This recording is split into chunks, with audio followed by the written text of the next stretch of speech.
आज हम गतखंड का है ना 12th क्लास चैप्टर 1 बातचीत स्टार्ट करेंगे और सभी महत्वपूर्ण प्रश्नों को देखते हुए और समझते हुए कोशिश करेंगे। तो पहले हम लोग उस पार्ट का दीर्घ प्रश्न लेंगे, अर्थात पार्ट जो बातचीत पार्ट है उसके मुख्य बिंदु को सोचते समझते देखेंगे और यानी उस बातचीत का पार्ट का हम सारांश देखेंगे। तो बातचीत जो हमारा जो शीर्षक है निबंध के, इस निबंध ये एक प्रकार का निबंध है और इस निबंध के निबंधकार बालकृष्ण भट्ट जी हैं। बालकृष्ण भट्ट भारतेंदु युग के कवि हैं। इस पाठ में बातचीत करने की उत्तम शैली को बताया गया है, यानी बातचीत करने की जो शैली है उसको बताया गया है। कवि कहते हैं कि ईश्वर ने मनुष्य को जो वरदान के रूप में अनेक प्रकार की शक्तियाँ दिया है, यानी ईश्वर ने मनुष्य को जो है वरदान के रूप में अनेक प्रकार की शक्तियाँ दी हैं, उनमें से एक है वाक शक्ति यानी बोलने की शक्ति। यदि हमें वाक शक्ति ना होती तो सारा सृष्टि यानी पूरा संसार गूंगा पर दिखाई देता या प्रतीत होता। सब लोग मानो लुंज पुंज हो जाते, अवाक यानी चुपचाप होने के कारण सुख दुख का अनुभव भी नहीं कर पाते, कह सुन भी नहीं पाते। और इसी में इस बातचीत में और एक बात बताई गई कि स्पीच जो भाषण का उद्देश्य, जो लोग भाषण देते हैं उसका उद्देश्य जो है सुनने वाले के मन में जोश और उत्साह पैदा कर देना है, जबकि घरेलू बातचीत मन रमाने का ढंग है, जहां आदमी की अपनी ज़िंदगी मज़ेदार बनाने के लिए खाने पीने चलने फिरने आदि की ज़रूरत होती है, ठीक वहाँ बातचीत की भी अत्यंत आवश्यकता होती है। बातचीत के जरिए मनुष्य के मन में जो कुछ मवाद या धुआं जमा रहता है वह बातचीत के जरिए क्या होता है, भाप बन करके बाहर निकल जाता है। सच है, जब तक मनुष्य बोलता नहीं तब तक उसका गुण दोष प्रकट नहीं होता है। और इसी में एक बेन जॉनसन है, उनका कहना है कि बोलने से ही मनुष्य के साक्षात्कार यानी सही रूप का पता चलता है। और दूसरे व्यक्ति एडिसन है, एडिसन का कहना है कि असल बातचीत सिर्फ दो व्यक्तियों में हो सकती है। और उसके बाद चलती है कुछ देर के बाद और कहा जाता है कि तीन लोगों के बातचीत को अंगूठी नग कहा गया है, यानी तीन लोगों की बातचीत जो है अंगूठी की नग के समान हो जाती है। और चार लोगों की बातचीत जो है फॉर्मेलिटी कहा जाता है। चार से अधिक लोगों की बातचीत के राम रवोवल यानी मन बहलाने की बातचीत होती है। यूरोप के लोगों में इसी प्रकार की बातचीत करने की एक कला होती है जिसे हम आर्ट ऑफ कन्वर्सेशन कहते हैं। बातचीत करने का सबसे महत्वपूर्ण यानी उत्तम तरीका वह है कि मनुष्य जो है खुद से बात करना चाहिए। यह साधनों का मूल है, शक्ति है, परम पूज्य मंदिर है। ये था कुछ निबंध का जो बातचीत पाठ का जो सारांश था। अब उसके बाद धीरे धीरे हम लोग जो है एक एक प्रश्नों को देखते होंगे, समझेंगे। तो प्रश्न नंबर 2 क्या कहता है कि अगर हमें वाक शक्ति यानी बोलने की शक्ति ना होती तो क्या होता। तो बातचीत शीर्षक निबंध के आधार पर बताइए। ये 2022 में पूछा गया था। बातचीत शीर्षक निबंध के निबंधकार बालकृष्ण भट्ट जी हैं। इस निबंध के माध्यम से निबंधकार बातचीत करने की उत्तम शैली को बताते हैं। ईश्वर ने मनुष्य को वरदान के रूप में अनेक प्रकार की शक्ति दी है, उनमें से सबसे महत्वपूर्ण शक्ति वाक शक्ति है, अर्थात बोलने की शक्ति। अगर हमें वाक शक्ति ना होती तो सारी सृष्टि गूंगी प्रतीत होती, सब लोग लुंज पुंज हो जाते और किसी कोने में बैठा दिए होते। और जो कुछ सुख दुख का अनुभव हम अपनी दूसरी इंद्रियों के द्वारा करते हैं, अवाक यानी चुपचाप रहने के कारण वह भी नहीं कर सकते या बोल नहीं पाते और ना ही कुछ सुन पाते हैं। ये पहला क्वेश्चन। दूसरा क्वेश्चन था क्वेश्चन नंबर 3 कि मनुष्य की बातचीत का उत्तम तरीका क्या हो सकता है। मनुष्य की बातचीत का उत्तम तरीका क्या हो सकता है, इसके द्वारा वो कैसे अपने लिए सर्वथा नवीन संसार की रचना कर सकता है, यानी मनुष्य का बातचीत करने का सबसे उत्तम तरीका क्या हो सकता है। तो ईश्वर ने मनुष्य को सबसे बड़ी शक्ति वाक शक्ति दी है, जिससे विचारों का आदान प्रदान यानी मनुष्य जो है बातचीत के जरिए अपने विचारों को, अपने भावनाओं का आदान प्रदान करता है, आसानी से होता है। भट्ट जी यानी बालकृष्ण भट्ट जी के अनुसार बातचीत करने का सबसे उत्तम तरीका स्वयं यानी खुद से बात करने की शक्ति को बढ़ाना है। हमारी भीतर की मनोवृत्ति, मन की वृत्ति जो होती है प्रतिक्षण हरदम नए नए रंग दिखाया करती है, वह संसार का एक बड़ा आईना है। मनुष्य को सर्वथा नया संसार की रचना के लिए जिह्वा जो जीव होता है उसको कतरनी के समान स्वच्छं चलती है, कतरनी के समान आराम से चलती रहती है। इस पर काबू करना चाहिए जिससे बड़े से बड़े शत्रु पर विजय प्राप्त कर सकते हैं। क्वेश्चन अगला आते हैं, व्याख्या है, यानी जब सच है जब तक मनुष्य बोलता नहीं तब तक उसका गुण दोष प्रकट नहीं होता। प्रस्तुत पंक्ति बालकृष्ण भट्ट द्वारा रचित बातचीत शीर्षक निबंध पाठ से लिया गया है। लेखक का कहना है कि अपने अंदर की भाव दूसरे के सामने प्रकट करने के लिए और उसका आशय ग्रहण करने के लिए शब्दों की आवश्यकता होती है। यह सत्य है कि जब तक मनुष्य बोलता नहीं तब तक उसका गुण दोष प्रकट नहीं होता बल्कि ढका ही रह जाता है। अगला व्याख्या है, जो कुछ मवाद या धुआं जमा रहता है वह बातचीत के जरिए भाप बनकर निकल पड़ता है। ये 2024 में पूछा गया था। प्रस्तुत पंक्ति बालकृष्ण भट्ट के द्वारा रचित शीर्षक बातचीत निबंध पाठ से लिया गया है। लेखक का कहना है कि मनुष्य के मन में अनेक प्रकार के भाव उठते रहते हैं, कभी खुशी, कभी विषाद मतलब कभी दुख, कभी करुणा, कभी दया, जो बातचीत के जरिए अपने मन को हल्का करते हैं। अतः जो कुछ मवाद जो मवाद या धुआं जमा रहता है वह बातचीत के जरिए भाप बन करके बाहर निकल जाता है। जहां आदमी को अपनी ज़िंदगी मज़ेदार बनाने के लिए खाने पीने चलने फिरने आदि की ज़रूरत है, वहां बातचीत की भी आवश्यकता है। ये व्याख्या करना है तो कहेंगे प्रस्तुत पंक्ति बालकृष्ण भट्ट द्वारा रचित बातचीत शीर्षक निबंध पाठ से लिया गया है। लेखक का कहना है कि वाक शक्ति के बिना पूरा सृष्टि गूंगा है। यदि हम बातचीत नहीं करेंगे तो एक दूसरे को सुख दुख का अनुभव नहीं कर पाएंगे, कहा सुन भी नहीं पाएंगे। अतः आदमी को अपनी ज़िंदगी मज़ेदार बनाने के लिए खाने पीने चलने फिरने आदि की ज़रूरत है, वहाँ बातचीत को भी उसको अत्यंत आवश्यकता है। अगला कि हमारी भीतरी मनोवृत्ति प्रतिक्षण नए नए रंग दिखाया करती है। वह प्रपंचात्मक संसार का एक बड़ा भारी आईना है, जिसमें जैसी चाहो वैसी सूरत देख लेना कोई दुर्घट बात नहीं है। तो इसका यानी कहने का मतलब है कि प्रस्तुत पंक्ति बालकृष्ण भट्ट द्वारा रचित बातचीत शीर्षक निबंध पाठ से लिया गया है। लेखक का कहना है कि ईश्वर ने मनुष्य को वरदान के रूप में वाक शक्ति यानी बोलने की शक्ति दिया है, पर बातचीत करने का सबसे उत्तम तरीका स्वयं से बात करना होता है। जब मनुष्य भीतर की मनोवृत्तियों को प्रयोग करेंगे तो यह प्रतिक्षण नए नए रंग दिखाया करती है। यह संसार की सबसे बड़ा आईना है, जिसमें जब चाहो वैसी सूरत देख लो। मनुष्य को बस अपनी जिह्वा पर काबू रखना चाहिए, जिससे बड़े से बड़े शत्रु पराजित हो जाते हैं। क्वेश्चन है फिर आर्ट ऑफ कन्वर्सेशन क्या है? तो यूरोप के लोगों में बात करने की कला को आर्ट ऑफ कन्वर्सेशन कहते हैं। यहाँ के लोग ऐसे चतुराई के प्रश्न छेड़ देते हैं जिसे सुनकर कानों को अत्यंत सुख मिलता है, और इसकी पूर्ण शोभा व्याकला परवीन विद्यामंडली में है। बातचीत के संबंध में बेन जॉनसन और एडिसन का क्या विचार है? क्वेश्चन नंबर दूसरा है लघु उत्तरीय कि बातचीत के संबंध में बेन जॉनसन और एडिसन का क्या विचार है? तो बातचीत के संबंध में बेन जॉनसन कहते हैं कि बोलने से ही मनुष्य के रूप का साक्षात्कार होता है, एवं एडिसन कहते हैं कि असल बातचीत सिर्फ दो व्यक्तियों में हो सकती है। क्वेश्चन अगला लघु उत्तरीय बोल रहा है कि अगर हमें वाक शक्ति ना होती तो क्या होता? अगर हमें वाक शक्ति ना होती तो ये सारा संसार गूंगा दिखाई देता, प्रतीत होता। सब लोग लुंज पुंज हो जाते, किसी कोने में बैठा दिए होते और अवाक होने के कारण कुछ कह सुन नहीं पाते तथा दुख सुख का अनुभव नहीं कर पाते। बातचीत शीर्षक पाठ में क्वेश्चन नंबर 4 है कि बातचीत शीर्षक पाठ में दो बुढ़ियों की बातचीत के बारे में बताइए कि दो बुढ़िया की बातचीत कैसी होती है। तो लेखक बालकृष्ण भट्ट के अनुसार दो बुढ़ियों की बातचीत का मुख्य प्रकरण बहू बेटी वाली होती है, जिससे बहुओं या बेटों का गिला शिकवा होता है, या बिरादरी वाले या बिरादर वालों से ऐसा बात खोद देते हैं जिससे लड़ाई झगड़े हो, और अंत में दो खोड़े दांत भी निकाल देते हैं। कोई चुटकीला बात है। दो हमजोली सहेलियों की बातचीत क्या स्थिति होती है? दो सहेली की बातचीत कैसी होती है? दो हमजोली सहेलियों की बातचीत का जायका बहुत ही निराला होती है। इसमें रस का समुद्र उमड़ा चला आता रहता है, इसका पूरा स्वाद उसी से पूछना चाहिए। क्वेश्चन नंबर 6 कह रहा है कि जब तक मनुष्य बोलता नहीं तब तक उसके गुण व्यक्तित्व को प्रकट नहीं होता। बालकृष्ण भट्ट रचित बातचीत शीर्षक निबंध के अनुसार जब तक मनुष्य बोलता नहीं तब तक उसका गुण दोष प्रकट नहीं होता है। अपने अंदर के भाव को दूसरे के सामने प्रकट करने के लिए बोलना ही पड़ेगा, नहीं तो गुण दोष का पता नहीं चल पाता है। तो चैप्टर हम लोगों ने जो मुख्य बातें थी, पहला चैप्टर आराम से ख़त्म कर चुके हैं। अब दूसरा चैप्टर आता है, उसने कहा था, इसके लेखक चंद्रधर शर्मा गुलेरी जी हैं। पहले इसके मुख्य बातें को सारांश को पढ़ लेते हैं। तो उसने कहा था कहानी के कहानीकार चंद्रधर शर्मा गुलेरी हैं। कहानी की शुरुआत अमृतसर के भीड़ भरे बाजार से शुरू होती है, जहां 12 वर्ष का एक लड़का जिसका नाम लहना सिंह है, 8 वर्ष की लड़की जो बाद में सुबेदारनी बन जाती है और आग को तांगे के नीचे से आने से बचाता है। वे दोनों पहली बार एक चौक के पास दुकान पर मिलता है। पहली बार लड़का लड़की को यह कहकर छेड़ता है कि तेरी कुड़माई हो गई। लड़की धक कहकर भाग जाती है।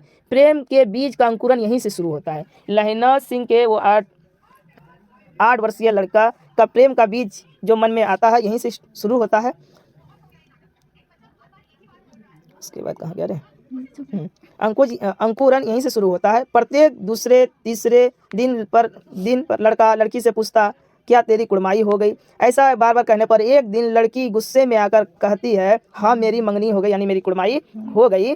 तो उसके बाद क्या होता है कि 25 फिर कहानी अलग मोड़ लेती है कि 25 साल बाद जब भारतीय सैनिक जर्मनी से युद्ध कर रहे थे तब लहना सिंह की मुलाकात हजारा सिंह से हुआ था। एक बार लहना सिंह को सूबेदार हजारा सिंह के साथ युद्ध पर जाना था, इसलिए लहना सिंह हजारा सिंह के घर पर गए थे। तब उन्होंने वहाँ सूबेदारनी को देखा जिससे वह निस्वार्थ प्रेम किया करते थे। तो वहाँ पर जो है सूबेदारनी ने लहना सिंह ने सूबेदारनी को देखा, तब उन्हें बचपन की याद आई। सूबेदारनी ने भी लहना सिंह को पहचान ली और बोली, युद्ध पर जा रहे हो तो मेरे पति सूबेदार हजारा सिंह और बेटा बोधा सिंह की युद्ध में रक्षा करना। लहना सिंह युद्ध में बोधा सिंह की जान बचाई और स्वयं शहीद हो गए। मरने से पहले उसने हजारा सिंह से कहा कि सूबेदारनी को कहना जो उसने कहा था वो मैंने कर दिया। ये कहानी का सारांश था, एग्जाम में पूछता है। अब इनके आराम से कहानी का जो है जो मेन क्वेश्चन है, मुख्य बातें हैं, हम लोग देखेंगे। उसने कहा था कहानी का केंद्रीय भाव क्या है, यानी उसने कहा था कहानी चंद्रधर शर्मा गोले रचित है। यह एक दिव्य प्रेम की कहानी है जो अमृत शहर से शुरू होती है। ऐसी कहानी कहीं देखने को भी नहीं मिलती है। आज के समाज की प्रेम की कहानी सिर्फ शारीरिक बंधन बंधी होती है, जबकि प्रेम का अर्थ त्याग और बलिदान से है। यह एक सात्विक प्रेम है कहानी है जहाँ लहना सिंह अपनी प्रेमिका के लिए कुर्बान हो जाते हैं। अगला क्वेश्चन है, लहना सिंह का दायित्व बोधा और उसकी बुद्धि दोनों ही स्मरणीय है। सही बात है। लहना सिंह एक वीर सिपाही था। वह हर समय युद्ध के लिए तैयार रहता था। वह बहुत बुद्धिमान भी था। वह अपनी बुद्धि से नकली जर्मन लेफ्टिनेंट साहब को भी पहचान लेता है और मार गिराता है। लहना सिंह दया तथा करुणा का सागर था। वह उतनी ठंड में भी अपना कम्बल बीमार बोधा सिंह को दे देता है और उसकी जान बचाता है। सूबेदारनी ने उसे दायित्व दिया था, लहना सिंह उसे पूरा किया। अतः लहना सिंह का दायित्व बोधा सिंह और उसकी बुद्धि दोनों ही दायित्व बोध और उसकी बुद्धि दोनों ही स्पृहणीय है। क्वेश्चन नंबर 4 कहता है कि पाठ में लहना सिंह और सूबेदारनी के बीच जो बातचीत होती है उसके बारे में बताइए। तो पाठ में लहना सिंह का जो बात होती है तो लहना सिंह कहता है तेरे घर कहाँ है, तो सूबेदारनी कहती है मंगरे में, और सूबेदारनी फिर उसके बाद कहती है तेरे घर, तो लहना सिंह कहता है माझे में, तो कहाँ रहती हो, तो सूबेदारनी कहती है अंतरा सिंह की बैठक में, वो मेरे मामा है। फिर लहना सिंह बोलता है मैं भी मामा के यहाँ आया हूँ, उनका घर गुरु बाजार में है। फिर लहना सिंह तेरी कुड़माई हो गई, फिर लड़की धत कहकर सूबेदारनी से एक दिन फिर पूछा, उत्तर आया तो हाँ हो गई। लहना सिंह कब हुई, तो सूबेदारनी कल देखते नहीं रेशम का कड़ा हुआ सालू। इस प्रकार की बातचीत उनके सामने में आती है। अब क्वेश्चन थोड़ा सा स्वप्रसंग व्याख्या आता है, तो देखोगे मृत्यु के कुछ समय पहले स्मृति साफ हो जाती है। जन्म भर की घटना अलग अलग करके दिखा देती है, तो व्याख्या करना है। प्रस्तुत पंक्ति चंद्रधर शर्मा गुलेरी रचित उसने कहा था कहानी 5वें खंड से लिया गया है। इस पंक्ति के माध्यम से कहानीकार का कहना है कि मरने से कुछ समय पहले सिनेमा की रील की तरह जीवन की सारी घटनाएं एवं दृश्य नाचती रहती है, अर्थात स्मृति बिल्कुल साफ हो जाती है। ठीक है, ये था। अगला व्याख्या है, निमोनिया से मरने वाले को मुरब्बा नहीं मिला करते हैं। तो प्रस्तुत पंक्ति चंद्रधर शर्मा गुलेरी रचित उसने कहा था कहानी से लिया गया है। इस पंक्ति के माध्यम से लेखक या कहानीकार कहते हैं कि युद्ध क्षेत्र में बहुत ठंड है। उसमें क्या है, युद्ध क्षेत्र में बहुत ठंड है, कहीं मौत न हो जाए, और निमोनिया बुखार होने का डर है। जो निमोनिया से मरता है उसे कड़वी दवा दी जाती है, मुरब्बा नहीं। निमोनिया से मरने वाले को मुरब्बा नहीं मिला करते। फिर दोबारा आ गया ना, दोबारा क्वेश्चन टाइपिंग। चलो अगला क्वेश्चन आ रहा है 3 नंबर में, और अब घर जाओ तो कह देना कि मुझे जो उसने कहा था वो मैंने कर दिया। ये 2 बार पूछा गया है परीक्षा में। प्रस्तुत पंक्ति चंद्रधर शर्मा गुलेरी रचित उसने कहा था कहानी से लिया गया है। इस पंक्ति के माध्यम से कहानीकार यानी लेखक का कहना है कि लहना सिंह एक वीर सिपाही था। उसने सूबेदारनी के कहने पर युद्ध में बोधा सिंह की जान बचाई और खुद शहीद हो गए, और सूबेदार से बोला घर जाओ और सूबेदारनी से कहना उसने जो कहा था वो मैंने कर दिया। छोटी छोटी मुख्य बातें हैं, छोटी और कुछ मोटी बातें हैं, तो समझोगे। क्वेश्चन आ रहा है कि बिना फेरे घोड़ा बिगड़ता है और बिना लड़े सिपाही। तो प्रस्तुत पंक्ति चंद्रधर शर्मा गुलेरी द्वारा रचित उसने कहा था कहानी से लिया गया है। इस पंक्ति के माध्यम से कहानीकार का कहना है कि जिस प्रकार घोड़े को रोजाना दौड़ का अभ्यास नहीं कराया जाए तो घोड़ा बिगड़ जाता है, ठीक उसी प्रकार यदि सैनिक को युद्ध का अभ्यास नहीं कराया जाए तो वह युद्ध करना भूल जाता है। ठीक है, अब चलते हैं थोड़ा सा क्वेश्चन आंसर की तरफ। लघु उत्तरीय प्रश्न जो व्याख्या था, कुछ एक्स्ट्रा व्याख्या है तो आप लोग ध्यान रखोगे। उसने कहा था कहानी कितने भागों में बटी हुई है और कहानी के कितने भागों में युद्ध का वर्णन है। उसने कहा था कहानी 5 भागों में बटी हुई है। इस कहानी के 3 भागों में युद्ध का वर्णन है, दूसरा और तीसरा और चौथे भाग में युद्ध का भी वर्णन है। थोड़ा सा पेन चेंज कर लेते हैं। क्वेश्चन नंबर, बोधा सिंह कौन था? बोधा सिंह उसने कहा था कहानी का एक पात्र तथा सूबेदार सिंह हजारा सिंह का बेटा था। अगला क्वेश्चन है, उसने कहा था कहानी के पात्रों को चुना, यानी उसने कहा था कहानी में कौन कौन आदमी थे उसके बारे में बताना है। तो उसने कहा था कहानी के पात्रों के नाम निम्नलिखित है, जैसे लहना सिंह, हजारा सिंह, बोधा सिंह, सूबेदारनी, कीरत सिंह, वजीरा सिंह, जर्मन लेफ्टिनेंट, विदेशी आदि इत्यादि लोग थे। फिरंगी मैम के बाग में क्या क्या था? फिरंगी मैम के बाग में क्या क्या था? तो फिरंगी मैम के बाग में क्या क्या था वो देखेंगे। फिरंगी मैम के बाग में मखमल सी हरी घास थी। मैम फल एवं दूध की वर्षा कर देती थी। अगला क्वेश्चन 5वां नंबर, लहना सिंह के प्रेम के बारे में बताइए। लहना सिंह का प्रेम कैसा था उसके बारे में बताना है। तो लहना लहना सिंह को सूबेदारनी से बचपन में ही सच्चा प्रेम हो गया था। यह प्रेम बहुत पवित्र और निस्वार्थ था। सूबेदारनी के कहने पर ही उसने युद्ध में बोधा सिंह की जान बचाई और खुद अपनी जान दे दी। इसमें पता चलता है कि लहना सिंह का प्रेम त्याग और सच्ची भावना आधारित था। क्वेश्चन अगला है, जाड़ा क्या है? मौत है। निमोनिया से मरने वाले को मुरब्बा नहीं मिला करते। वजीरा के इस कथन का क्या आशय है? तो जाड़ा का अर्थ है भीषण ठंड। जाड़ा का अर्थ क्या है? भीषण ठंड। वजीरा लहना सिंह से कहता है कहीं तुम्हें ठंड ना लग जाए, युद्ध में कहीं मौत ना हो जाए, निमोनिया बुखार होने का डर है, निमोनिया से मरने वाले को कड़वी दवा दी जाती है, मुरब्बा नहीं दी जाती है। मुरब्बा एक मिठाई है। लहना सिंह के बारे में बताना कि लहना सिंह के चरित्र, जो उसका कैरेक्टर है, उसकी विशेषता का वर्णन करना या लहना सिंह का परिचय देना है। तो उसने कहा था कहानी का नायक लहना सिंह है, जो अपने मामा के साथ अमृतसर में रहता था। वह एक वीर सिपाही था जो निडरता के लिए जाना जाता था। वह सूबेदारनी से निस्वार्थ प्रेम करता था। उसी के कहने पर युद्ध में बोधा सिंह की जान बचाता है और स्वयं शहीद हो जाता है। क्वेश्चन है अगला कि लेफ्टिनेंट साहब की जेब में क्या बरामद हुआ? तो लेफ्टिनेंट साहब की जेब से बेल के बराबर आकार का 3 गोले बरामद हुआ। अगला क्वेश्चन 9 नंबर, लहना सिंह के गांव में आया तुर्की मौलवी क्या कहता था? तो तुर्की मौलवी कहता था कि जर्मनी वाले बड़े पंडित होते हैं, वे वेद पढ़कर विमान चलाने की विद्या को जानते हैं, गौ हत्या भी नहीं करते हैं।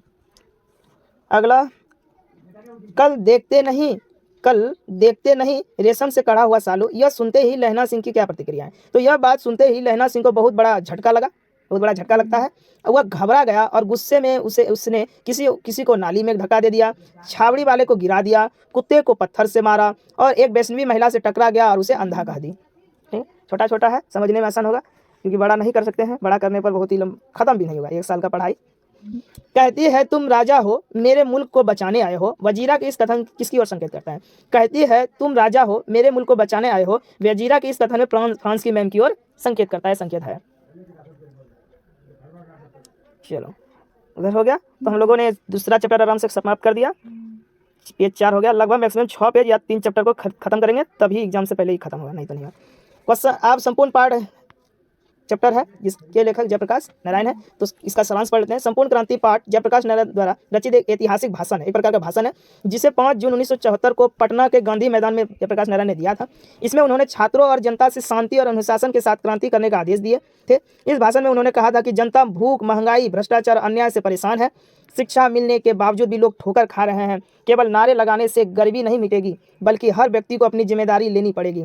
उनका उद्देश्य दलविहीन लोकतंत्र स्थापित करना था, इसलिए वे शांतिपूर्वक संघर्ष कर रहे थे। उनका लक्ष्य केवल सरकार से लड़ना नहीं था, बल्कि समाज के हर न्याय, भ्रष्टाचार और अत्याचार के खिलाफ लड़ना था। यह संघर्ष बिल्कुल निर्दलीय था। अगला क्वेश्चन देखते हैं कि संघर्ष समितियों से जयप्रकाश नारायण की क्या क्या अपेक्षा थी? तो संघर्ष समितियां, जैसे जयप्रकाश नारायण की संघर्ष समितियों से निम्नलिखित अपेक्षाएं है या थी। संघर्ष समितियां जनता या छात्रों की होगी। उन लोगों ने कहा कि संघर्ष समिति जो भी होगी वो जनता और छात्रों की होगी। उनका काम केवल शासन करना नहीं, बल्कि समाज के हर न्यायिक विरोध के खिलाफ लड़ना होगा। गांव में छोटे अफसर हो या बड़े कर्मचारी, घूसखोरी के खिलाफ आवाज उठानी होगी।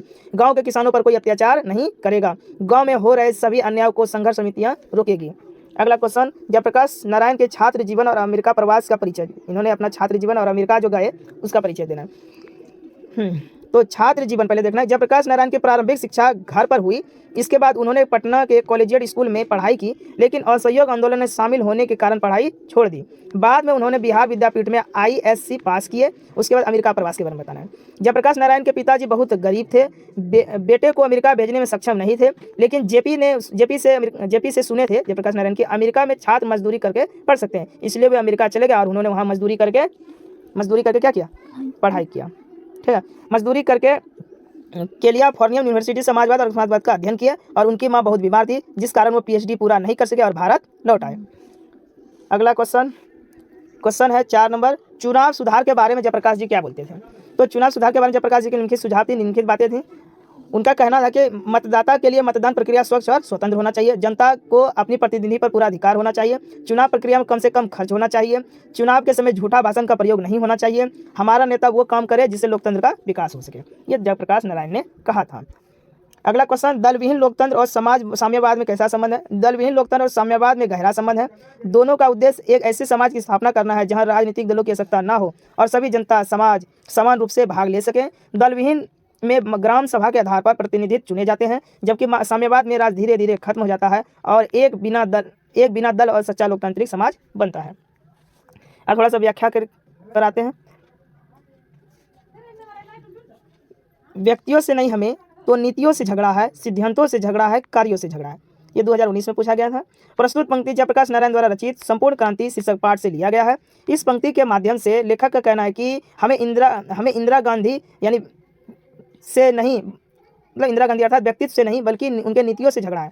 यहाँ पर इंदिरा गांधी से झगड़ा नहीं, हमें किसी व्यक्तियों से नहीं बल्कि उनकी नीतियों से झगड़ा है, उनके सिद्धांतों से झगड़ा है और उनके कार्यों से झगड़ा है। जो कार्य गलत होगी, जो पॉलिसी गलत होगी, मैं उसका सदा विरोध करूंगा।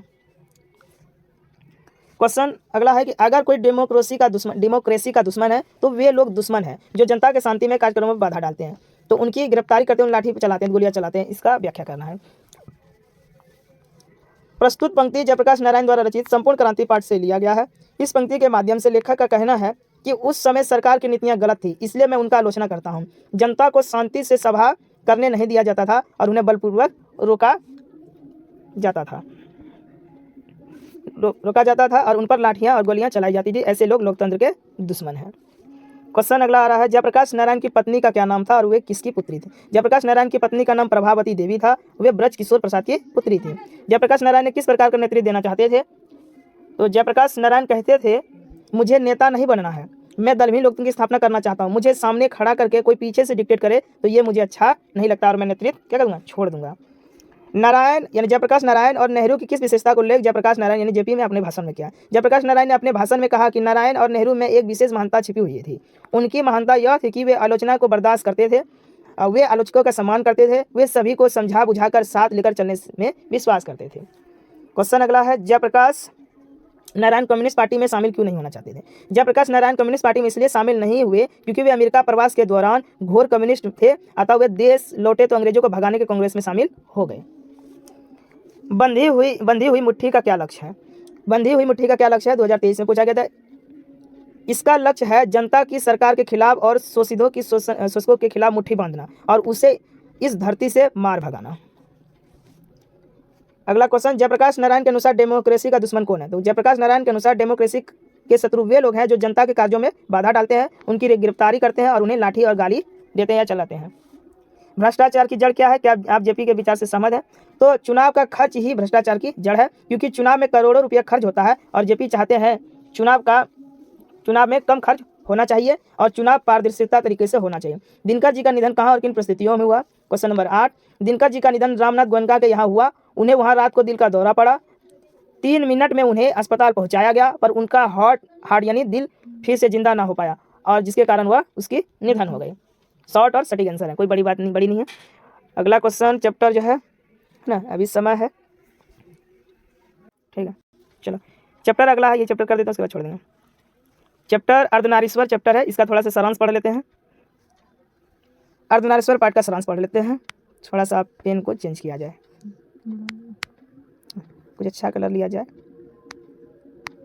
चलो, अर्धनारीश्वर शीर्षक निबंध रामधारी सिंह दिनकर द्वारा रचित है।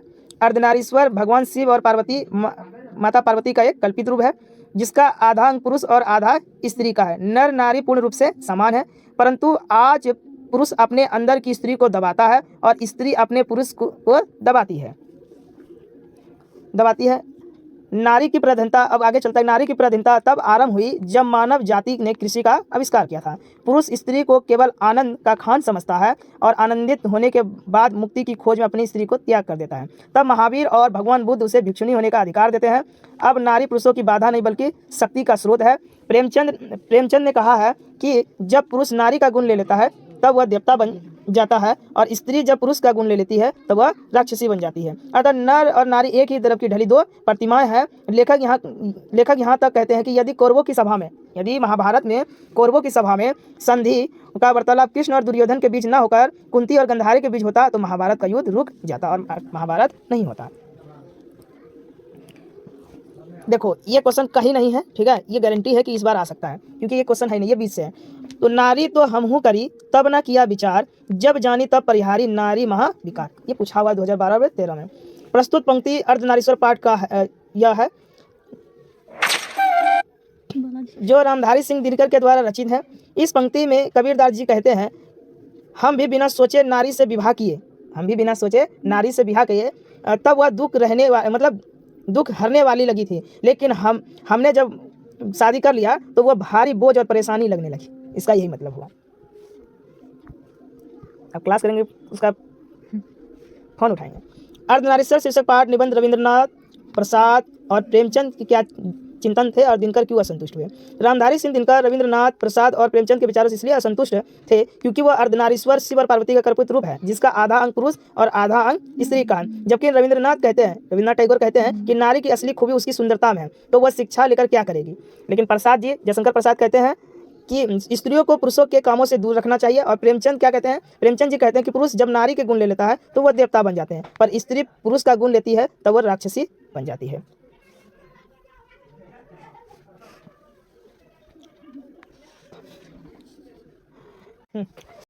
प्रत्येक पत्नी अपने पति को बहुत कुछ उसी दृष्टि से देखती है जिस दृष्टि से लता अपने वृक्ष को देखती है। तो यह प्रस्तुत पंक्ति रामधारी सिंह दिनकर द्वारा रचित अर्धनारीश्वर पाठ निबंध से लिया गया है। इस पंक्ति के माध्यम से लेखक का कहना है कि पत्नी अब पूर्ण रूप से पति पर निर्भर करती है। पत्नी जो है पूरी रूप से पति पर निर्भर करती है। कृषि काल में भी पुरुष अपनी पत्नी को फूलों सा आनंद में भार समझता था, और अब प्रत्येक पत्नी भी अपने पति को बहुत कुछ उसी दृष्टि से देखती है जिस दृष्टि से लता अपने वृक्ष को देखती है। अगला क्वेश्चन, जिस पुरुष में नारित्व नहीं वह अपूर्ण है। ये क्वेश्चन देख लो कितना बार आ चुका है, तो MVVI है, इस क्वेश्चन को बढ़िया से समझ जाना। तो जिस पुरुष में नारित्व नहीं वह अपूर्ण है। प्रस्तुत पंक्ति रामधारी सिंह दिनकर द्वारा रचित अर्धनारीश्वर निबंध पाठ से लिया गया है। इस पंक्ति के माध्यम से लेखक का कहना है कि पुरुष पुरुषार्थ के लिए जाना जाता है तो स्त्री अपनी कोमल स्वभाव के लिए, पुरुष जो है पुरुषार्थ के लिए जाना जाता है और स्त्री अपनी कोमल स्वभाव के लिए। परंतु जिस पुरुष में नारी के गुण नहीं है उसका जीवन क्या है, अधूरा। उसका जीवन क्या है, अधूरा अर्थात अपूर्ण है। अतः पुरुष में नारी के गुण जरूर होना चाहिए। नर और मादा पशुओं में भी थे और पक्षियों में भी है। ये क्वेश्चन कुछ नया है, इसको ध्यान में रखना, बहुत इंपॉर्टेंट है। नर और मादा पशुओं में भी थे, पक्षियों में भी थे, किंतु पशु और पक्षियों ने अपनी मादाओं पर आर्थिक व्यवस्था नहीं ला दी। मतलब नर और मादा पशु पक्षियों में थे, लेकिन पशु ने अपने मादा पर कोई भार नहीं लादा जिस प्रकार पुरुष ने लाद दिया है। लेकिन मनुष्य को मादा पर यह पराधीनता लाद दी गई, मनुष्य के द्वारा लाद दिया, उसको कम लाद दिया गया। प्रस्तुत पंक्ति रामधारी सिंह दिनकर द्वारा रचित अर्धनारीश्वर शीर्षक निबंध से लिया गया है। इस पंक्ति के माध्यम से लेखक का कहना है कि आज नारी पराधीनता के कारण अपना अस्तित्व खो रही है। उसके सुख दुख मान प्रतिष्ठा जीवन मरण आदि सब कुछ पुरुष की मर्जी से होने लगा। ये कुछ जो नया क्वेश्चन दिखाई दे रहा है, नया नहीं है, बुक से लिया गया है। ये सब आएगा तो आप लोगों को लगेगा बाबरी कहाँ से नया आ गया, तो इसलिए इसको पढ़ोगे। इसी प्रकार पुरुष भी स्त्रियों गुणों को अपनाकर समाज में स्त्रीण कहलाने से घबराता है। ये लाइन है, देखो ये पूछा हुआ है लेकिन कहीं पर क्वेश्चन आंसर में नहीं दिया हुआ है। तो प्रस्तुत पंक्ति रामधारी सिंह दिनकर द्वारा रचित अर्धनारीश्वर शीर्षक निबंध से लिया गया है। इस पंक्ति के माध्यम से लेखक का कहना है कि जिस प्रकार आज स्त्री पुरुष के गुण सीखने से कतराती है, ठीक उसी प्रकार पुरुष भी स्त्रियों के गुणों को अपनाकर समाज में स्त्रीण कहलाने से घबराता है। मतलब पुरुष जिस प्रकार स्त्रियां पुरुष के गुण लेने पर घबराती है, ठीक उसी प्रकार पुरुष भी स्त्रियों के गुण लेने से घबराता है। हो गया ना? नहीं इसी चैप्टर का है ना। यदि संधि की वार्ता कुंती और गंधारी के बीच हुई होती तो संभव था कि महाभारत नहीं मचता। कुंती और गंधारी स्वभाव से कोमल थी क्योंकि वो स्त्रियां थी, लेकिन पुरुष प्रधान समाज में उनकी बात नहीं सुनी गई। यदि महाभारत से पहले संधि की बातचीत उन दोनों बीच मतलब कुंती और गंधारी के बीच होती तो शायद युद्ध रुक जाता, क्योंकि स्त्रियां दया करती है और रक्तपात खून नहीं बहाना चाहती है। अर्धनारीश्वर की कल्पना क्यों की गई होगी, आज इसकी क्या सार्थकता है। अर्धनारीश्वर शिव और पार्वती का कल्पित रूप है। इसकी कल्पना शिव और शक्ति के बीच समन्वय दिखाने के लिए की गई होगी। प्रतिवर्ती मार्ग और निवर्ती मार्ग में क्या अंतर है। ये दोनों बौद्ध धर्म के मार्ग हैं। प्रतिवर्ती मार्ग वाले भोग विलास को जीवन में आधार बनाया गया है और निवर्ती मार्ग वाले नारियों की छाया से दूर भागते रहे हैं।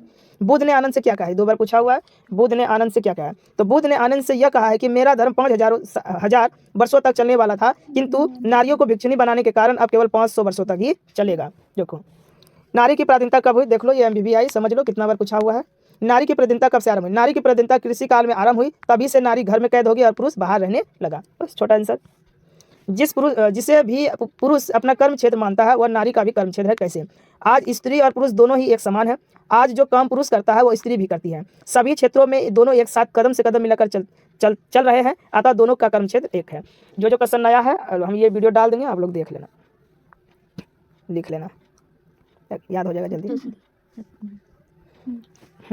नारी और नर एक ही द्रव की ढली 2 प्रतिमा है। कैसे, प्रकृति ने पुरुष और स्त्रियों में कोई भेदभाव नहीं किया। यानी प्रकृति ने जो है स्त्री और पुरुष में कोई भेदभाव नहीं किया। दोनों हर कामों में बराबर है, बस रूप में थोड़ा अंतर है, पर दोनों का शरीर एक ही द्रव से बना है, वही मिट्टी से बना हुआ है। अतः नर और नारी एक ही द्रव की 2 ढली प्रतिमा है, मतलब मिट्टी से ही बनाई गई है।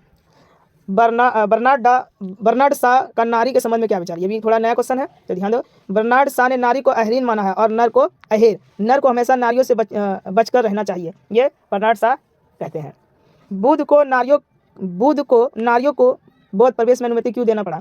ठीक है, बुद्ध ने महिलाओं को बौद्ध धर्म में आने की अनुमति इसलिए दी क्योंकि वे चाहते थे कि महिला भी मोक्ष पा सके।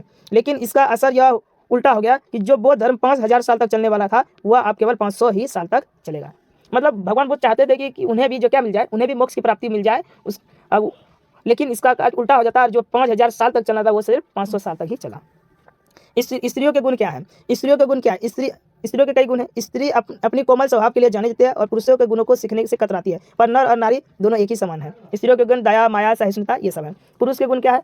पुरुषार्थ के लिए जाना जाता है। पुरुष भी स्त्रियों के गुण को अपनाकर समाज में स्त्रियों कहने से घबराता है। और पुरुष के गुण क्या है? बलिष्ठ होना, है ना, क्रोधित होना, ये सब उनके अंदर में गुण है। पुरुष जब नारी के गुण लेता है तब वह क्या बन जाता है? प्रेमचंद जी कहते हैं जब पुरुष नारी के गुण लेता है तब वह देवता बन जाता है, और पर स्त्री जब गुण लेती है तो वह राक्षसी बन जाती है। तो अगला नेक्स्ट क्लास जो है हम अगले दिन करेंगे, तो इतना ही रहने दो। ठीक है, आप लोग रिवीजन कर लेना।